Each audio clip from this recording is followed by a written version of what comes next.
Magtulungan tayo para sa pangkalusugan at pangkabuhayan ng ating mamamayan. Programang handog sa inyo ni Ms. Marilyn Camacho, President, CEO, Founder ng JMC Foundation Incorporated, a livelihood and humanitarian program. Magtulungan tayo.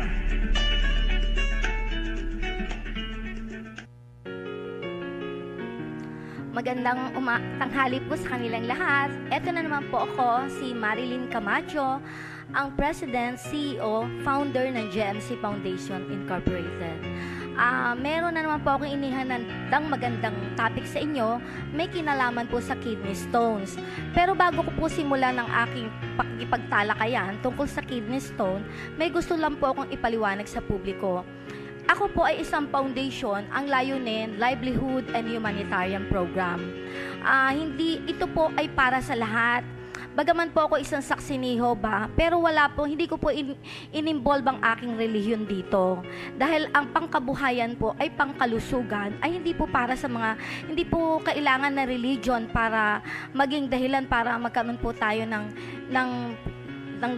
agwat sa ating pong pakikipag-ugnayan sa buong mundo.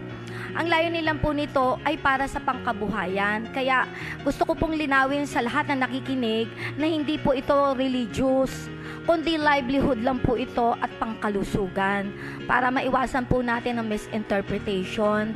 Kasi kawawa pong ating mga kababayan, ano man iba-iba tayong sekta, lahat po ng membro natin ay nagkakasakit. Lahat po tayo nangangailangan ng pangkabuhayan. Kaya nananawagan po ako sa lahat, hindi po ito religious, kundi total livelihood lang po at humanitarian program. O dito na po tayo ngayon, tatalakayin ko na po ang tungkol dito sa kidney stone. Isa din po ito sa pumapatay sa buong mundo. Maraming tao ho sa ngayon, karaniwan nagiging problema po ang kidney stones. Karaniwan po sabi nila namamana ang kidney stones. Totoo po ito. Pinapamana po ito sa kanilang yung mga may lahi. Talaga po namamana ito through the system stone. Ang nakakamana nito yung mga first degree relative nila. Pero hindi po pala mana lang ngayon ng kidney. Kahit sino ngayon, hindi lang po sa inherited, pwede na rin po tayo magkaroon ng kidney stone kahit wala tayong hereditary na pinagmulan. Pero bago ko po talakayin sa inyo tungkol sa kidney stone, kailangan alam muna po natin ang function ng kidney. Paano po ba ito umiikot, nagpa-function? Ang kidney po ay binubuo ng kidney na ito po nasa likod po sa likod po natin sa pinakagitna. Bean-like po ito, parang beans, dalawa po siya. Tapos meron po nakakabit na tubo sa kanya, ureter po ang tawag. Tapos lahat po ng waste, tubig, electrolytes, dadaan po sa kidney muna, ipipilter. Pagkatapos po, dadaan po siya sa ureter, yung tubo po na nakakabit sa dalawang kidney. Pagkatapos po, dadaan po siya sa bladder, yung pantog natin. Tapos dadaan po siya sa ihe, yung urethra po sa babae. Sa lalaki po, dalawa ang urethra. Ang isang bahagi po ng urethra, yung dinadaanan po ng ihi ng lalaki, yung prostate gland. Kaya sa prostate gland, dadaan po siya, tapos papunta na po siya sa urethra ng lalaki. Yan po ang karaniwang paglalabas ng toxin at ihi sa pangkaraniwang babae at lalaki. Ngayon, paano po ba nagkakaroon ng problema sa kidney? Unang-una po, ang kidney po kasi, ang trabaho po niya, alamin muna po natin ang function ng kidney. Ano po ba yung trabaho ng kidney? Pinipilter po niya, nililinis ang ating dugo. At ang pinilter na nilinis sa dugo po, doon po nakukuha ang pinaka-waste po nito, ang tawag po doon ay metabolic acids. Tapos, composed din po ito ng water, tubig, at electrolytes. Tatlong pong ingredients na filter na nalinis po ng ating kidney. Metabolic acids, tubig, at electrolytes.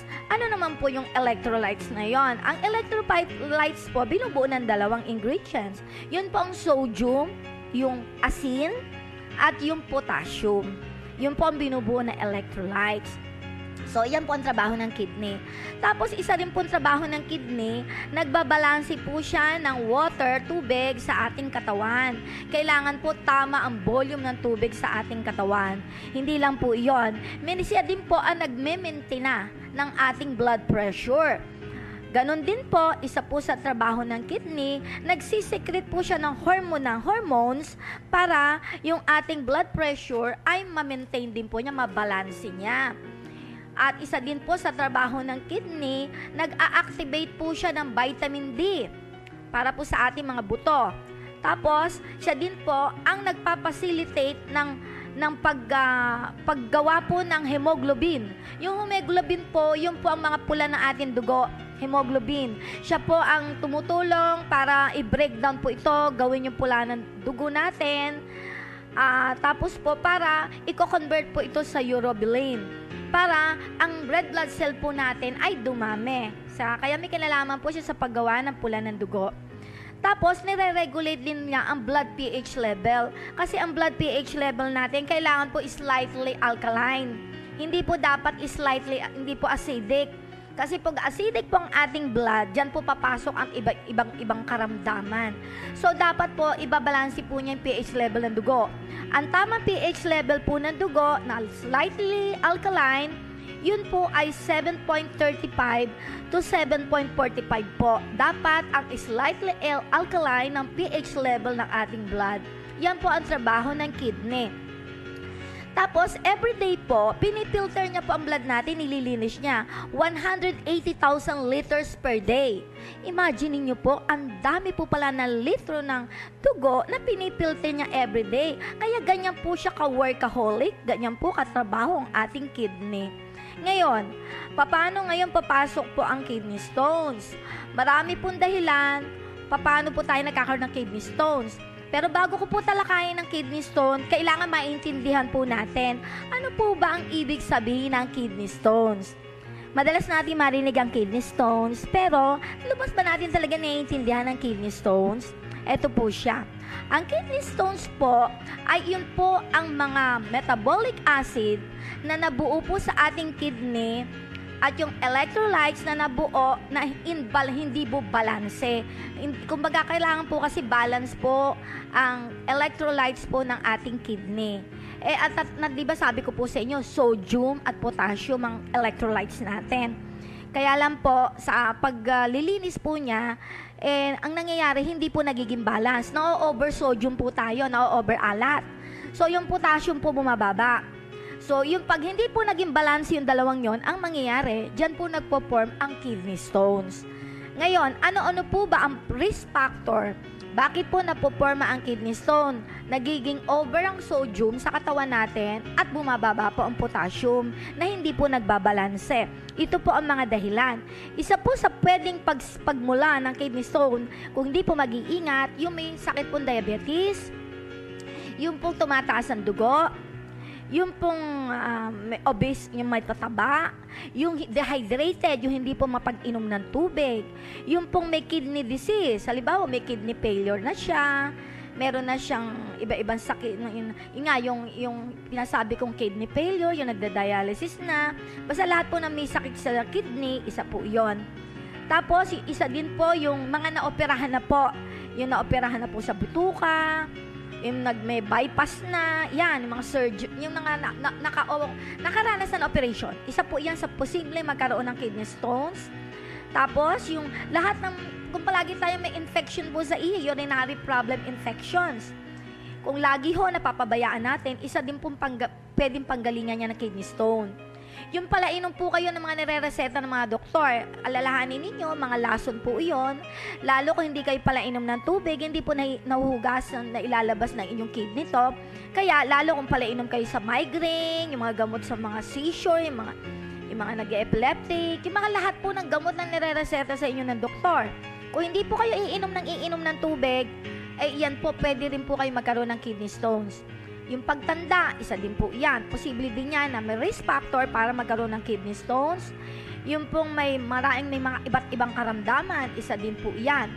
Yung mahilig po sa lahat ng high protein diet, yan, isang risk factor din po yan na pwede kayo magkaroon ng kidney stone. Yung mahilig sa karne, sobrang kain ng karne, sobrang kain ng tofu, sobrang kain ng nuts, sobrang kain ng isda, sobrang mahilig sa alcohol, yung sa paninigarilyo, isa din po iyan kung di natin babawasan. At isa din po yung uric acid. Isa din po yan sa pinanggagalingan ng kidney stone kung di tayo mag-iingat. Tapos yun din pong yung may urinary system trauma. Tapos yung mayroon tayong mga rayuma, yung matitinding rayuma, yung gout, isa din po yan. Na risk factor kung mapapabayaan po natin ang rayuma natin, yung gout, pwede din po magkaroon tayo ng kidney stone kung di tayo mag-iingat. Yung meron din pong metabolic syndrome. Tapos yung pagpapabilis ng ating metabolismo. Yung pag-convert po sa energy, kung may problema tayo doon, mabagal pong ating metabolism. Tapos yung coronary artery disease, isa din po iyan, yung may sakit sa puso. Tapos yung peripheral vascular disease, yan din po, isa po yan. Kaya yan po ang ilan sa mga sakit na pwedeng harapin, na pwedeng magkaroon po ng kidney stones. At yung tawag dito, yung pong sa yung may cystine stone, yun po yung nga yung sinabi ko sa inyo, yung inherited, na naipapasa nila po sa kanila pong lahi, yung unang degree. Kasi po yung cystine stone, yun po ang namamana, yun po ang pinapasa. So, yan po ang mga dahilan na lahat ng mga kalagayang ito, kung nasa ganitong kalagayan kayo, ito po ang posible na kung hindi nyo iingatan, ay pwede po kayo magkaroon ng kidney stones. Ngayon, halimbawa po, ano po ba ang sintomas? Paano natin malalaman may kidney stones po tayo? Halimbawa po, isa pong dahilan, kung may white blood cells na po kayo sa ihi, mga nana-nana, pag umihi kayo, nilalabas nyo may nana po. Tapos, may presence na ng bacteria sa ihi nyo, sa urine, may nitrite na, may blood urine na, yung concentration po niya acidic na, sumasakit po ang likod ninyo, yung come and go, yung sasakit, hindi, pero bandang huli, masakit na po, naduduwal na po kayo, nagsusuka na kayo, pero sa una, wala muna po yun, hindi nyo mararamdaman. Bandang huli na po, pag grabe na, pag malaki na yung bato sa bato. Tapos sa bandang huli po, palibasa malaki na yung bara sa bato nyo, mahirap na umihi. Hindi na masyadong lumalabas ang ihi kasi may nakabara na bato sa bato. Kaya yan po ang mga sinyales para mga sintomas na kung nakikita natin yan, pwede po tayong patingin na yung ating sa doktor para malaman natin kung may kidney stone po tayo. Paano po ba nakikita ang kidney stones? May mga iba-iba pong ginagamit sila para makita po ang kidney stones. Ang paraan po, gumagamit sila ng ultrasound. Ang ultrasound po, pwedeng silipin kung may kidney stones po kayo. Ang kagandahan naman po ng ultrasound, wala po itong radiation. Very safe. Ngayon, meron tinatawag din po sila mga CAT scan. Sa atin po tawag natin CT scan. Pero sa American way, ang tawag po nila dito CAT scan. So, kina-CAT scan po nila abdomen at pelvis. Tapos, meron din po plain x-ray na makikita po ang kidney stones. At meron din silang low-dose CAT scan na medyo nare-reduce ang radiation sa exposure. Meron po silang ganun ngayon. So, yan po ang ilang mga machine para kung gusto natin matiyak kung may mga sintomas na kayo nararamdaman, pwede nyo muna ipa-specimen na inyong ihi. Pag nakita nyo po itong lahat ng binanggit kong mga nakita nila, pwede na po kayong pumunta ngayon sa katulad ng ultrasound, pwede na kayo mamili, CAT scan, or x-ray. Pero bago nyo gawin yun, siyempre pupunta muna kayo kay doc, reseta ni doktor. Tapos, meron silang iba't ibang mga paraan. Halimbawa po, may kidney stone po nakita sa inyo, 1 cm. Kasi pag 1 cm, medyo malaki na rin po yon. Yung iba naman po, umaabot na sa 2 cm ang kidney stone. Big na po yon, kaya bumabara na po sa ureter nyo. Sa kidney, hindi na ho masyado makalabas, babara na sa ureter. Kaya magkaka-pain kayo, mapapansin nyo, may dugo na kayo, nagkaka-infection na kayo. So, ano-ano bang mga machine na ginagamit ng mga doktor pag 1 cm na po ang kidney stones ninyo na kailangan ng tanggalin? Meron po silang tinatawag na shockwave therapy. Yun po ilalagay kayo sa bath. Pagkatapos mo may shockwave doon na machine na nasa labas. Tapos ibe-breakdown niya po yung ibe-breakdown po ng shockwave na yon ang kidney stone niyo para mag-breakdown, magputol-putol po, lumiit. Para pag pinainom po kayo ng liquid, ilalabas niyo po sa ihi yun. Isang klase po yung ginagamit sa pagbasag ng kidney stones. Meron po din po tinatawag na percutaneous nephrolithotomy. Ito naman po ginagamit pag sobrang laki na po ang kidney stone nyo, yung mga 2 cm na po o mas malaki pa doon. So, ang gagawin po nila, hihiwa po sa likod sa may kidney ninyo, hihiwa po sila maliit doon, ipapasok po nila yung telescopic tube, papasok nila sa loob ng kidney ninyo. Kung kaya po nilang tanggalin, sasama na po sa telescopic tube po yon. Pero kung hindi po kaya, babasagin niya po yon, babasagin niya. Ibe-break niya po yung para kayong nag-aano ng ice pick. Babasagin niya po yon. Pagkatapos po, ila-laser niya po yon para mabasag niya po yon. Tapos pag lumiit na po yung mga particles niya, pwede na pong ilabas yun sa ihi niyo. May papainumin na sila sa inyo para lumabas na sa ihi niyo. Kaya yung pong percutaneous nephrolithotomy, yun po ay gumagamit sila ng laser. Tapos, pag nagkaroon naman po kayo ng kidney stone na nasa ureter nyo po at bumabara doon, gumagamit naman po sila ng uretheroscopy. So, ang gawa naman po nila, sa urethra nyo po, sa daanan ng ihi ninyo, naglalagay din sila ng thin telescopic tube. Pagkatapos, idadaan po yun sa urethra nyo, idadaan sa bladder nyo, hanggang sa pumasok na po sa ureter nyo. Pag kaya pong kunin ng telescopic tube yon, kukunin niya. Pero pag hindi niya po kaya yon, ila-laser niya po yon. Babasagin niya ulit, parang ina-ice pick niya through the laser. Tapos babasagin niya yon, paliliitin niya in small particles para pong nagbabasag po kayo ng yelo. Hanggang sa pag nagdurog-durog na po iyon, may papainom na rin po sa inyong liquid, ilalabas niyo na rin po ang kidney stones. So, yung iba namang mga doktor po, pag hindi pa naman po kalakihan, meron po silang binibigay na fluid at painkillers na pag ininom nyo po iyon, ay pwede nyo rin pong ilabas ang kidney stones ninyo. Pwede din nilang tunawin. Tapos, yung iba naman po, traditional operation na. Hinihiwa po talaga yung kidney at inilalabas. Yan po ang traditional operation. So, ilan lang po iyan sa ginagamit nila sa medisina sa paglabas ng kidney stones. Ngayon, pero mamaya ko babagitin sa inyo ang Nutri. Paano tutulong sa atin ang Nutri sa ating kidney stone na hindi nyo na kailangan dumaan sa napakamamahal na mga paraan ng doktor ngayon.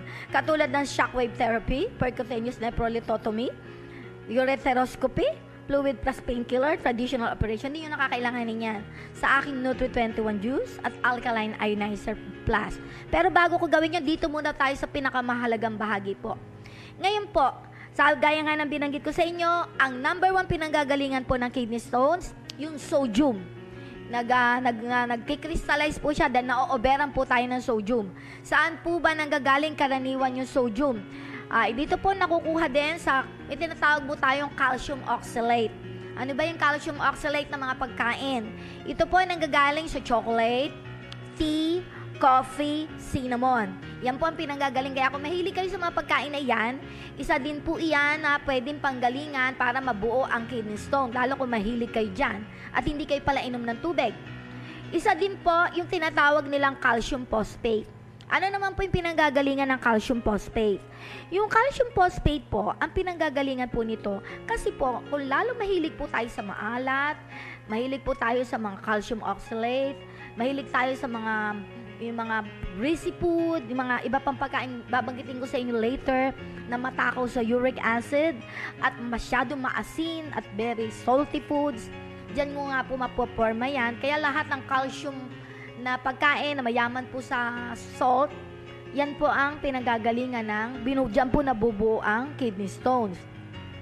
Tapos yung isa din po yung pinanggagalingan na uric acid. Yung pinanggagalingan po na uric acid, yung nanggagaling po sa mahilig tayo sa purine foods. Saan po ba nanggagaling yung mga purine foods?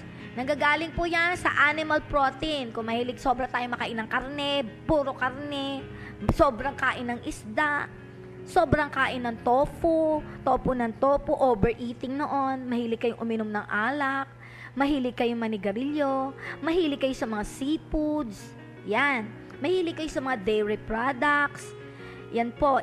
Yan po ang mga pinanggagalingan ng pwedeng panggalingan ng kidney stones. At may iba pa rin mga pagkain ng mga very high in sodium na pwede yung pagmula ng kidney stone. Ano po yon? Ano may mga pagkain pang yon? Patis, soy sauce, vinegar, processed food, frozen food, artificial sweetener, yung mga white sugar po na inaano natin, yan. Isa din po yan, mga sweets, fatty foods, Marmite, isang klase po ng spread ng Marmite sa Amerika. Yung mga spread na nabibili nyo po, yung mga pinampalaman sa tinapay, maaalat po yan. Yan, isa po yan. All dairy products, lahat po ng dairy. Yung mga yogurt, cream, yan yung mga gatas, yung mga nabibili natin process. Basta lahat po ng dairy product, cheese, butter, mga mayonnaise, yan, mga ketchup, seafoods, roasted nuts, cakes, bread, pastries, kakanin, beer, soda, soft drink, powdered drink po na make puro chemical, hindi naman po galing sa halaman, mga process na made na mga pagkain, yung mga medicine na iniinom natin ng mga doktor, yan, matindi rin po yan. Processed vegetable oils na binibili po natin sa palengke, yung mga gravy, yung mga creams, lahat pong yan. Pag pinagsama-sama nyo, lagi nyo pong kinakain yan, hindi nagiging puro acid ang inyong katawan kasi habang ito po, pag majority po, 90% po, ito ang pagkain nyo everyday. Ang mangyayari po, mahihirapan po yung kidney ninyo na linisin ang dugo ninyo. Kaya ang mangyayari, yun pong acid, yung pong salt na napoform po sa inyo, bukod sa napoform pa po sa kidney ninyo, yung iba pong salt na yun napupunta sa tissue ninyo. Kaya ang tissue ninyo nagiging punong-puno ng asin, nagiging acid. Kaya nangyayari po yun doon po na gukuha yung calcium phosphate. Yung salt na nanggagaling sa loob ng inyong body parts, sa tissue, nagiging maalat dahil nagiging acidic ang inyong katawan. Kasi isa din dahilan yan, kaya napoform po ang kidney stones. Kaya kung hindi po tayo mag-iingat sa ating pagkain, lagi na lang acid foods, alkaline foods, salty foods, lahat po ng pinagbabanggit kong pagkain na yan, kung everyday yan po kinakain ninyo, tapos hindi kayo mainom ng tubig, hindi kayo hindi kayo makain ng alkaline foods, yan po ang haharapin natin. Posible po kayo magkaroon ng kidney stone kahit wala kayong lahi. Kaya ngayon po ang kidney stone wala na sa lahi ngayon. Nasa kinakain po natin kung hindi po tayo mag-iingat. So, ano-ano po ang dapat natin gawin? Halimbawa, meron na po tayong sinyalis ng kidney stone o may kidney stone na po tayo halimbawa. O kung gusto natin huwag magkaroon for prevention o kung meron na tayo, ano po ba mga pagkain ang dapat natin gawin para hindi po siya maporma o lumaki o mawala o tunawin? Ito po ang tutulong sa ating mga pagkain para makatulong po yan kung may kidney stone tayo o ayaw natin magkaroon ng kidney stone. Ito po ito. Mga alkaline foods po ang kailangan natin kainin. Ano-ano po ba ang alkaline food? Isa po, kailangan natin pag kayo may kidney stone o kung ayaw nyo magka-kidney stone, diyan ko inirerekomenda yung alkaline ionized water. Kaya nga po inirerekomenda ko yung alkaline ionizer flask at yung aking Hexagon Water Torsion 606. Kasi ito po ay gawaan ng alkaline ionizer flask, ionized water. So, kailangan po 3 liters a day, 10 to 12 glasses ang kailangan nyo inumin, lalo kung may kidney stones po kayo, para ilabas nyo po yan sa ihi. Kasi ang alkaline ionized water, tutunawin niya po ang kidney stones nyo. Dediretso yan sa kidney nyo para linisin ang bawat bahagi ng kidney cells nyo. Ilinisin niya yon, kung kidney stones yun, tutunawin niya unti-unti. Ilalabas niyo po sa ihi.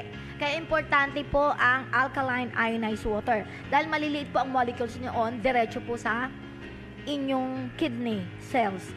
Ngayon, importante din po ang pagkain ng mga whole grain. Kaya lang less, moderate lang po.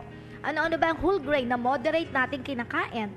Diyan po pinapasok yung wild rice, brown rice, green beans, rolled oats, yung pong high fiber po. May nakita na po ako sa Robinson yung healthy rolled oats, organic whole grain na cereal, pero moderate lang po ang kain noon.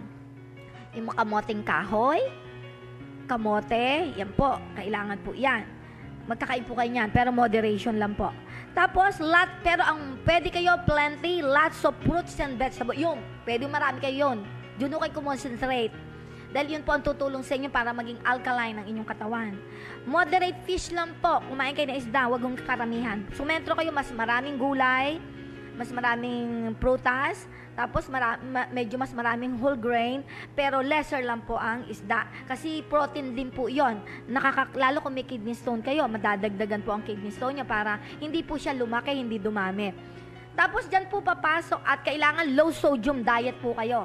Hanggat maaari, kung pwedeng wag na mag-asin, lalo kung may kidney stone kayo, wag na kayo mag-asin or very less lang.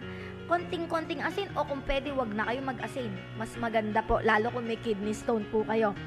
Tapos po, maganda rin po yung buto ng kalabasa. Kaya lang yung walang salt, hindi yung nabibili natin. Meron talaga nabibili po sa health food store na no salt na pumpkin seed, sunflower seed, sesame seed, fennel seed, lemon. Yan, napakagaling po ng lemon. O kung hindi man lemon, mahal. Yung ating kalamansi, yan po ang native lemon natin. Kailangan maraming native lemon. Yung kalamansi, mapalaki. Kaya ang gawin yung pinaka-dressing nyo lagi, kalamansi po. Yung lime, yun po yung dalanghita natin. Tapos yung kalamansi, tapos yung tomato. Nako, kakain po kayo ng maraming tomato. Napakagaling po niya, alkaline po yan. Kaya yan po pwedeng napakarami yung kainin.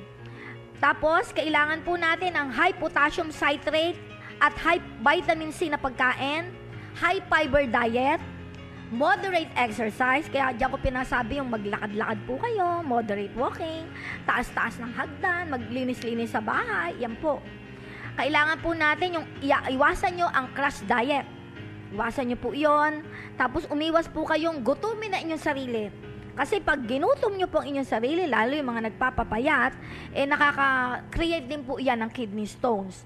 Kaya, ngayon po, yan po ang ilan sa dapat nating mga pagkain para maging alkaline tayo. Makakatulong po yan sa paggagamot kung tayo may kidney stone. Ngayon, paano naman po papasok ang Nutri-21 juice? Kung mapapansin po natin, gaya ng binanggit ko sa inyo, babasahin ko po ingredients ng Nutri-21. Ano po bang ingredients ng Nutri-21 juice? Bakit makakatulong po tayo kung tayo may kidney stone? O kung ayaw natin magkaroon, pwede wag tayo magkaroon. Ito pong advantage ng Nutri-21 juice. Dahil po sa ingredients niya, babasahin ko muna sa inyo at ipapaliwanag bakit napaka-importante ang Nutri-21 juice para tunawin ang ating kidney stone kung meron na tayo o kung wala pa, ay pigilan para wag tayo magkaroon ng kidney stones. Ito po ang kanyang mga ingredients. Ang ingredients po niya ay acai berry, goji, strawberry, barley, malunggay, wheatgrass, mangosteen, dalandan, mango, pineapple, carrot, grapeseed, tomato, spirulina, apple, banana, aloe vera, calamansi, guava, guyabano, and coconut water. Ito po ay 21 ingredients na pinagsama-samang prutas, pinagsama-samang whole grain, meron pong gulay dito, meron pong blue-green algae dito, meron pong herb dito. Yan po ang pinagsama-sama po ng Nutri-21 juice na hindi po niluto, spray-dried process. Kaya nakakasiguro po tayo walang additive, walang artificial, FDA approved. Kaya pwede pong ireseta ito ng mga doktor worldwide. Kasi po yan ang hinihingi ng mga doktor para pwede nilang irekomenda sa mga pasyente nila. Dahil ang hiling ng mga doktor, FDA approved. At ito po ay ilan sa kakunting mga herbal na meron siyang FDA approved. Tapos po, bakit po ba inirekomenda kung gamitin ninyo ang Nutri-21 juice? Kasi po, ang Nutri-21 juice ay very high in potassium citrate. Para tunawin po kasi ang kidney stone, kailangan po natin ng ingredients na mataas sa potassium citrate. Yun po, ang layunin kasi pag mataas po sa potassium citrate, pwede niya pong tunawin ang kidney stone sa inyong kidney. Kaya yan po ang dahilan kung bakit ko nire-recommenda ang Nutri-21 juice. At ang maganda po kasi sa Nutri-21 juice, hindi nga po siya niluto. Kaya 100% ang medicinal properties ng potassium citrate ay intact at napakahusay magtunaw ng kidney stones. At very high po siya sa vitamin C. Ano po bang kagandahan ng vitamin C? Kasi po, ang kagandahan ng vitamin C, kasi po, pag may kidney stone po kayo, infeksyon ang kalaban ninyo. Pag po kasi ma-infeksyon kayo, may tendency po, isa po sa bumubuo yan ng uric acid. Bumubuo po yan ng kidney stone. Iba nga pala po yung uric acid. So, isa po yan sa pinanggagalingan ng pagbuo ng kidney stone. So, pagka very high in vitamin C, ang Nutri-21 juice, very high sa vitamin C, Kaya kaya po niya patain ng impeksyon at tanggalin ng impeksyon sa inyong kidney at sa iba-ibang part ng lahat ng iyong katawan. So pagka nawala pong impeksyon nyo through the Nutri-21 juice, hindi po masyado magpo-form ng kidney stones. Tapos, high fiber diet din po siya, yung Nutri-21 juice, kasi may mga fiber po siya. So, ang high fiber po kasi, nakakababa po yan ng uric acid. Kaya kung tayo po ay madaming uric acid, mababawasan po ito, ilalabas natin sa ihi. So, hindi na dadami, hindi na lalaki ang kidney stone natin. Tapos, tinutunaw niya po ito. So, mauunti-unti, pagka wala hong uric acid, wala hong magpapadami ng kidney stone. So, mababawasan po ang kidney stone para lumaki. At itinutunaw pa nga po ito. Tapos, diuretic pa po siya, kahit dahil may coconut sugar po siya. At may coconut water po. Coconut water. Hindi po coconut sugar, nagkamali ako. Coconut water po. So, ang coconut water at ibang ingredients po niya sa Nutri-21 juice, nakakatulong po sa diuretic. Ang diuretic po, tutulong para iihi ninyo ang metabolic acids and water and the electrolytes of sodium and potassium na kakailangan ninyo. Kailangan po nila to para matunaw ang inyong kidney stones. Tapos may detoxification pa rin po siya. Kaya lahat ng toxins nyo po sa inyong katawan, lahat ng salt deposits nyo po na nabuo ng kidney stones, ay tutunawin niya po ito unti-unti. At ang baganda pa rin po dito, karaniwan po kasi na nagkakaroon ng kidney stone, nadadamage na po ang kidney cells nyo. Kaya nasisira po inyong bato. So, ang gawain po ng Nutri-21 juice, kaya niya pong i-repair ang kidney cells niyo po na damage na. Kaya, iyan po ang dahilan kung bakit ko inirekomenda ang Nutri-21 juice. At sa tulong din ng alkaline ionized water, through my alkaline ionizer plus na inirekomenda ko rin bilhin nyo sa aking foundation, at yung aking hexagon water, diuretic din to, tumutunaw din ang bato, nagkiklin din po ng kidney, tumatanggal ang bara ng cells. May calcium, potassium, magnesium din po ito para maging diuretic, i-detox kayo at i-repair ang cells ninyo. Kaya yan po ang dahilan kung bakit nire-recommenda ko po ang Alkaline Ionizer Plus, Hexagon Water Torsion 606, at Nutri-21 Juice. Dahil lahat po ng ito ay kompleto para po ang sakit nyo sa kidney stones ay matunaw po natin at matanggal natin na hindi nyo po kailangan gumastos na napakalaki sa murang halaga. Kaya inaanyayahan ko po kayo. Lahat po ng interesado na gustong gumamit po ng Nutri-21 Juice, makipag-ugnayan lang po kayo sa akin. Ang akin pong telepono ay 047-237-6575. 047-237-6575. Kung pa-abroad naman po kayo, kung gusto nyo tumawag sa akin, ang tawag po ay 6347-237-6575. 6347-237-6575.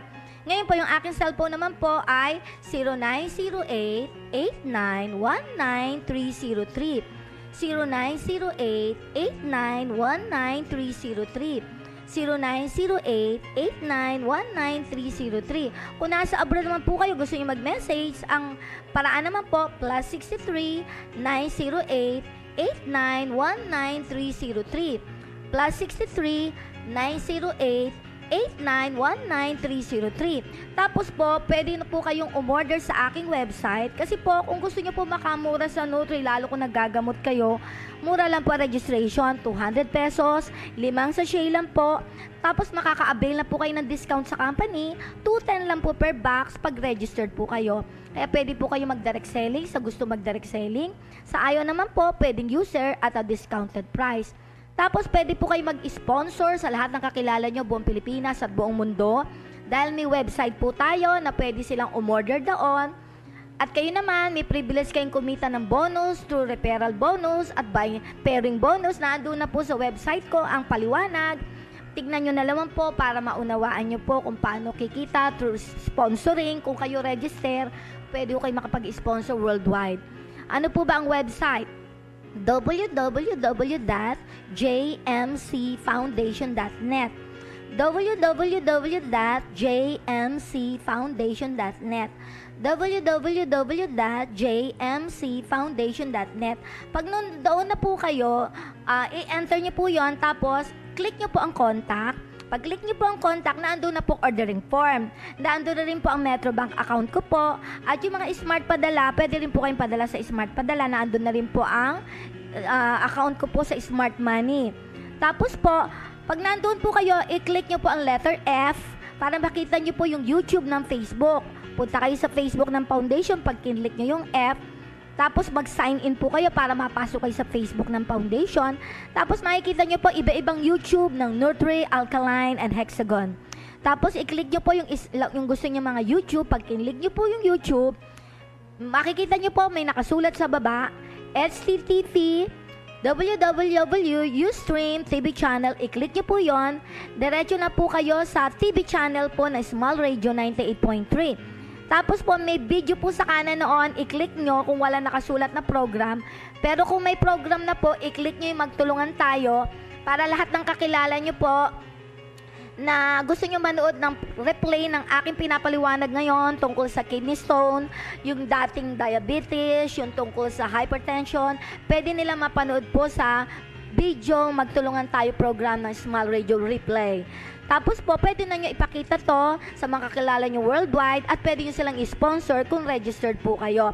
Tapos po, kung babayad po kayo sa aking Metrobank, importante lang po yung resibo ng bangko, i-email nyo sa akin na ilagay din yung pangalan nyo, address nyo, amount at product. Kasi po, yun ang confirmation na nagbayad po kayo para malaman ko na bayad kayo sa bangko. Kailangan po yon.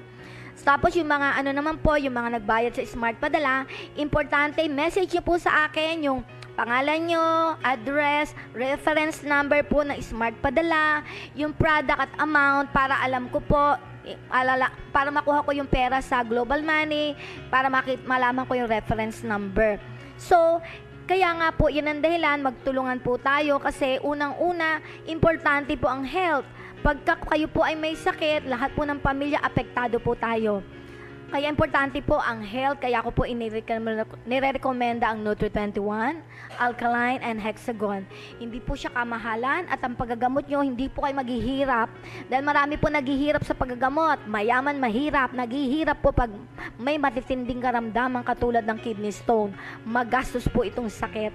Kaya ito po ay tutulong sa inyo economically, cheaply, at makakatulong din po sa inyo to para kayo po ay kumita through the sponsoring, referral bonus po at binary bonus. Tapos naman po ako bilang presidente ng GMC Foundation, makakaipon naman po ako para makabili ako ng Nutri, Hexagon at Alkaline kung kayo bibili sa akin, direct sa akin, para mairegalo natin to sa mga kababayan natin may hirap na katulad nyo rin may karamdaman na walang pambili. Kaya inaanyayahan ko po kayo. Ang akin pong bahay ay nandun po sa St. Joseph Pawn Shop. Malapit po ako sa dating Radio City of Sam's Pizza. Kaya kung may time po kayo, pwede niya akong puntahan po doon. Sa lahat po ng gustong mag-register po sa Nutri-21 Juice. At eto rin po si Ner, meron din po siya rito. Pwede rin kayo pumunta sa Smart Radio. Kaya pwede kayong pumunta sa akin sa bahay ko. At si Ner, meron din po siya rito. At yung ibang mga ahente ko po anywhere, pwede rin po kayo makipag-ugnayan sa kanila. At ma-sponsor nila kayo. At pag na-sponsor na po nila kayo, pwede rin po kayo mag-sponsor na anywhere in the world para matulungan na kayo sa health, kumita din po kayo at matulungan nyo rin po ako sa humanitarian program ng GMC Foundation. Muli, nagpapasalamat ako pero bago po ako magpaalam, gusto kong idiin sa inyo, ito po ay total livelihood lang po at humanitarian. Hindi po to religious. Hindi ko po in-involve dito ang pagiging saksi ko. Hindi po involved dito ang religion ko. Any religion po na kahit ano kayong klase, open po ang GMC Foundation dahil wala pong religion involved po dito. Totally livelihood and humanitarian program. Nagpapasalamat po ako sa inyong matimyas na pakikinig. May Jehovah God bless you all. Ito po si Marilyn Camacho, President, CEO, Founder ng GMC Foundation. Thank you.